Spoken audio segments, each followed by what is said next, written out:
Erev Tov Rabotai, we are continuing with our Mishna Yomi Masechet Kiddushin.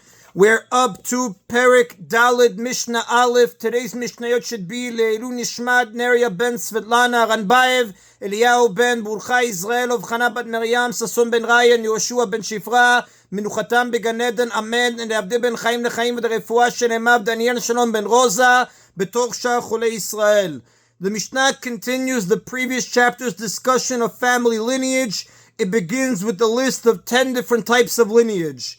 Asara Yochasin Alumi Bavel, people of 10 different types of lineage came up with Ezra from Babylonia to Eretz Israel. At the end of the Babylonian exile, Ezra led many Jews, including all the scholars, back to Eretz Israel. He made sure that every Jew of disqualified lineage joined him. He reasoned that since all the sages were returning to Eretz Israel, no courts would be left in Babylonia to prevent disqualified persons from marrying people whom they were forbidden to marry. Therefore, Ezra insisted that all these people come to Eretz Israel, where the courts would ensure that prohibited marriages would not take place. Number 1, Kaneh, Kohanim. Number 2, Leviye, Leviim. Number 3, Israeli, Israelim. Number 4, Chalaleh, Chalalim. Now, if a Kohen cohabits with a woman who is forbidden specifically to Kohanim, such as a divorcee or convert, a child born from their union is a Chalal male or Chalalah female. Although the father of a Chalal is a Kohen, the Chalal himself is not a Kohen.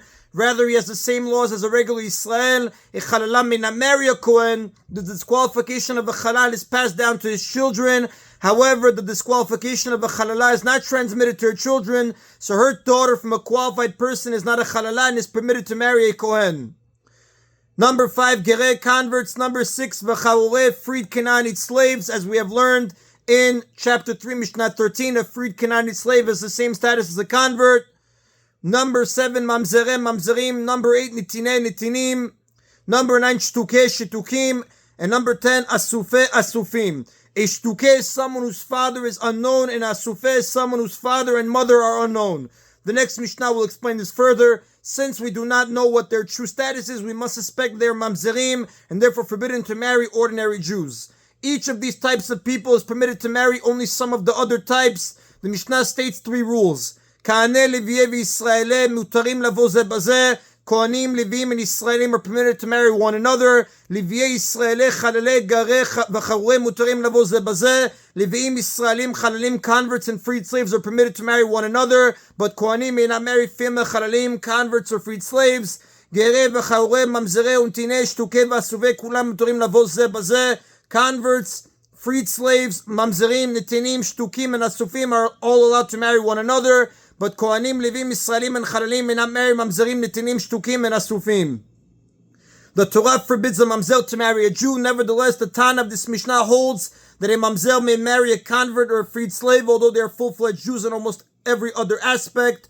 He may also marry another Mamzer, including a Shtukeh or Asufeh, who are suspected Mamzerim, and a Natin. Now, the laws can be summarized as follows.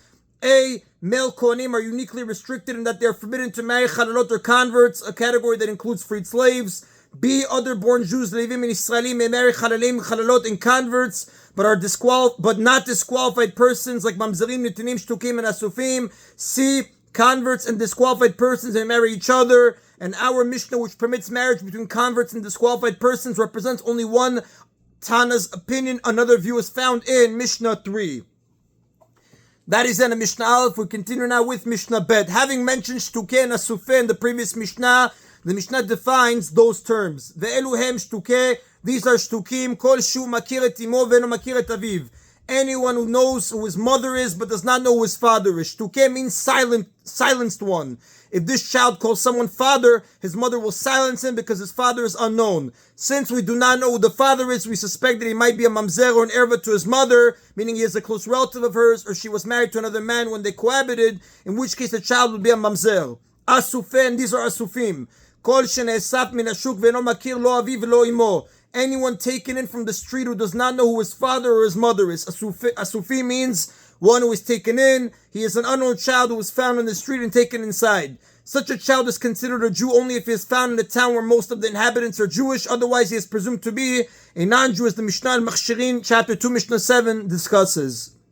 Abba Shul היה קורא לשתוקה בדוקה Abba Shaul would call shtukim, bidukim, examined ones, because the court would examine, question the mother about the identity of the father. If she says that he was not a disqualified person, she is believed. According to Abba Shaul, a mother is believed to identify the father of her child. If she says that he was not a disqualified person, such as a mamzer or an erva, the child is not a mamzer, so a child has the status of a shtuke, a suspected mamzer, only if his mother is not available to ask her, she does not know with whom she cohabited, as the Rambam discusses in the Isurei Biyah, chapter 15, halacha 12, with Zera Yitzchak and Zera Yitzchak.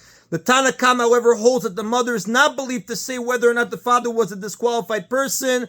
Therefore, Biduke, examine ones, is not an accurate name, since nothing would be gained by examining the mother. And the Rav does tell us, V'halacha ke Abba Shaul, the halacha follows the opinion of Abba Shaul. And that is on about today's Mishna Yomi. Baruch Adonai Leolam. Amen v'amen.